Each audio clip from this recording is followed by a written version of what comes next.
This video today is really it's a question mark. I've been kind of a historian of a kind looking into the history of RKO radio pictures, and recently I found to my surprise that besides making movies, RKO actually made records. And the question I pose to anybody watching this video is, why did not RKO Records produce exclusively all of their soundtracks? I mean, you have King Kong, which was the most famous besides Citizen Kane. It Came from Another World, or the thing from Another World. And you don't see any references as far as soundtracks where RKO exclusively produced their own soundtracks. And in this video you're going to see some graphic pictures of some labels that I found. There's two specific ones that I'm going to make reference to, and that's RKO Records.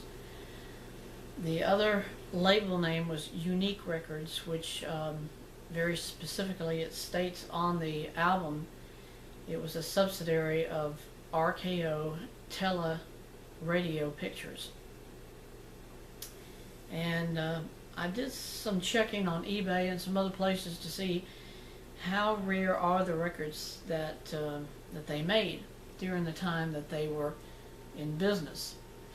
And it looks like that I've only found at most maybe 2 or 3 records, and ironically I found both of them at a thrift store that I was at the other day.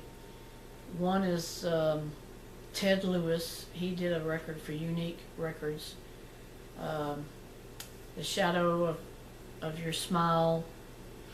Then the other one was Harmonicats, and that was produced by RKO Records. But it still puzzles me that if they owned a major Hollywood movie studio, why would not they want exclusive rights to market their own soundtrack music?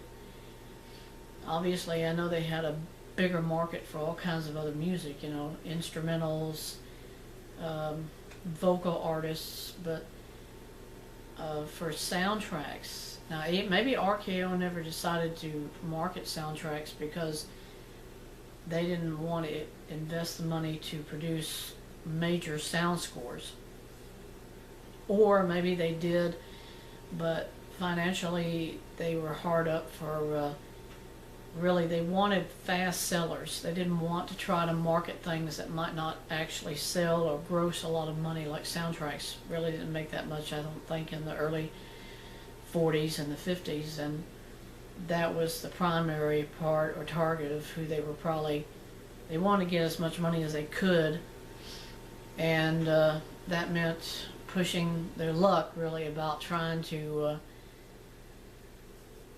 emphasize certain types of market music. I mean, if you got a bestseller, let's say a vocal artist, you're going to push them and not anything else that might not be as fast a seller of music, like a soundtrack or some other. So that could be why. Now, looking back at 70 plus years that RKO made films, there's no references that I can find that the soundtracks were ever marketed specifically by their own company. And I'm sure historians are going to say, well, that's not entirely true of major motion picture studios. They didn't always market their own music. They usually went through somebody like MCA, Universal. A lot of times they would market their music even through other Hollywood studio companies. 20th Century Fox had their own music company as well as MCA, and I still haven't been able to tie these together, but CBS, they have their own label of Columbia Records. So how can you tie all of that together with the Columbia Broadcasting System, CBS? And now they're making references to Columbia and Paramount. You know, Paramount is your primary source for I Love Lucy. They made Star Trek. And now you're seeing this collaboration of Paramount with CBS together. But back then, in the 40s and the 50s, you didn't see that.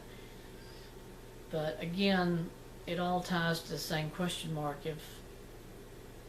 If a major studio is going to market a movie, you would think, hey, we want to get all the sales for the franchise stuff, the music, the memorabilia, all of the rest of the marketing they do.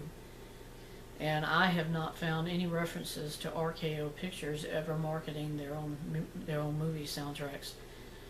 So if they did this record album, perhaps it's this scenario.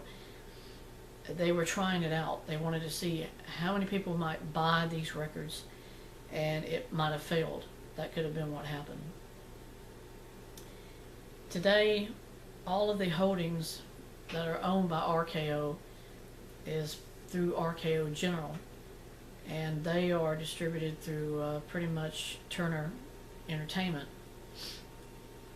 And you just wonder if Turner had such an interest in RKO even that far back, could they have the holdings to any soundtracks that were made for the primary movies that RKO made, especially Citizen Kane? I haven't seen any references to that. But it's a puzzle to me to ask you, the YouTube viewer, who or what owned the rights to most of the RKO films? Who had exclusive rights? Was it just anybody who wanted to produce the soundtrack who said, okay, we want to be the distributor for this? Or was it RKO's intention to say, no, we're not going to promote any movie that we make for its soundtrack. We're only promoting the idea that we want to sell what we're marketing in the movie theaters, and anything else wasn't key, wasn't important to RKO. So with what I've learned and what I've seen of RKO's records, there's not very many. If there were, there would be hundreds, thousands of listings on eBay. And honestly, I've only found maybe 3 or 4, and that's it. Maybe there are major artists that RKO distributed music for, but I haven't found any direct references. I was lucky enough to do a search on eBay, and I found this other record label, Unique Records, was actually owned by RKO too. But I had to do like a description and title, an advanced search to find that out. Otherwise, I would have never known about it. And so I was able to get both of those record labels. So it's an eye opener to me that RKO was more than just it was making motion pictures. It was making records. It was making who knows what else. And we still, at least I still don't have any verifiable proof that they exclusively did their own soundtracks, their own music.